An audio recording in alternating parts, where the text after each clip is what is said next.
多人之前听到我说的理财方法，他们就有一个疑问，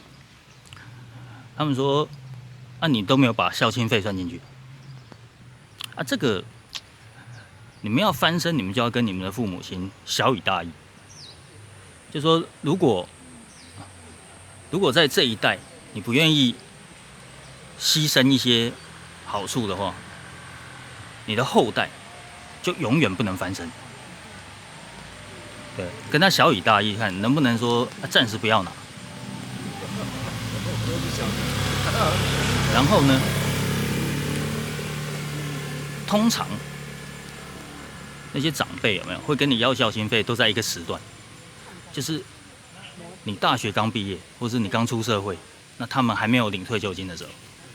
这时候会跟你要。啊，一旦他们开始领退休金，就是我是说月退哦，一次领花掉都不算，然后他们就不跟，他们反而不会跟你要，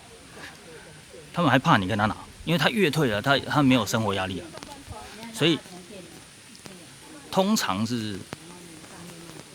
就是刚出社会，他还没有退休，还没有拿到退休金，然后他不想上班，他就把脑筋动在小孩子身上，说要跟他要钱，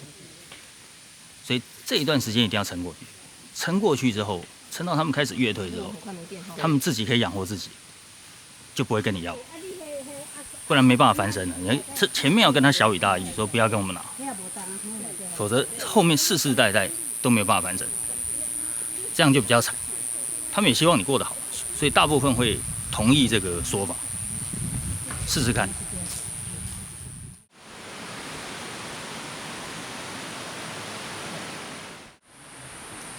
你们有没有想过，为什么男人婚后会去找小三？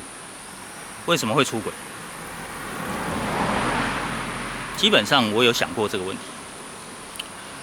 大部分会这样，就是因为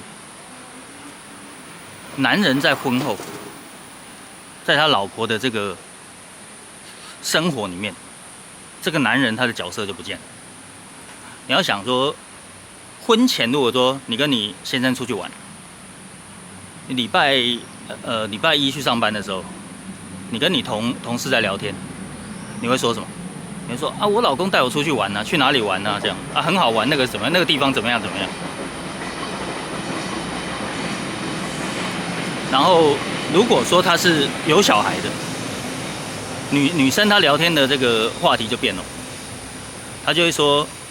啊，我礼拜天带我小朋友去哪里玩？去哪里玩？啊，先生就不见了，先生的角色在那个话题里面就不见了。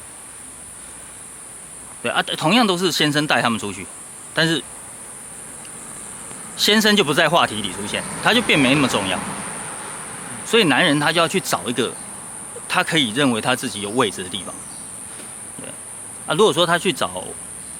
外面的，通常外面的是没小孩的嘛，啊，或者是通常是没小孩，他才这个小三通常没小孩。对啊，他就是在他心目中有位置，就啊，我男朋友带我去哪玩，这样就不会说明明是男人带全家出去玩，但是妈妈对外讲都是讲他带小朋友去哪里，他带小朋友去哪里，就没有先生的角色啊，这个就觉得我出钱出力，结果我在你心目中没有角色，都是小孩啊，他就觉得他的那个重要性就被削弱嘛，被减弱了，他就不想再出钱。就会有这样的一个想法，所以有时候，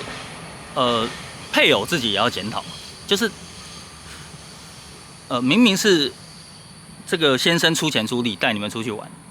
你在他心目中还是你在你自己的心目中还是要保有位置，还是要给他一点面子，不是说婚后他就变成一个想当然付出的人，理所当然付出的人，然后他没有得到感谢。啊，这当然就是婚姻会触礁嘛，对，我未婚我都懂这道理，很多人婚后不懂这道理，所以如果说你要一直，有些男人就说你要一直保有那个重要性，他就不要生小孩，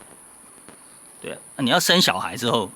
很容易婚姻会触礁，就是因为女人有了小孩之后就不要男人了，男人就不重要了，